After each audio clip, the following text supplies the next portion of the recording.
Hey everybody, David Cook DeFranco Painting and Wallpaper. We did a video a couple weeks ago. We had this shutoff valve for our Graco 9.5 hvlp brake. So I couldn't quite find a new one, and the new one was more money than I wanted to spend for this thing. I couldn't find a replacement for that little ball that goes inside there. So I went to Ace Hardware. Menards or Home Depot probably had something better, but I wanted something that had that full flow. So that's what we got. So it's got a replacement full flow turn off hose for it, or turn off valve for it, and it's just screwed on a little bit easier, actually hand tight. And then I still put this on with a pair of channel locks just to make sure it got on there really good. But it serves the same purpose. Turns on and off. It's the full length of that. You can kind of see that ball in there, so it's not restrictive like a regular garden hose. Only gives you probably a 3/8. This is the whole thing.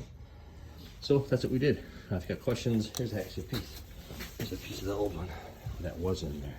So this is what I can't find. If I could find another ball, little ball like that, then I could take this one apart and replace it. But until then, that's what we're gonna use. So if yours breaks, just head over to the hardware store and grab a metal shutoff valve. If you got questions that we need to help with, give us a call. Otherwise, Graco Tech Help is great on the phone. They help us a lot of stuff. There you go. Quick and easy repair for your shutoff hose on your HVLP.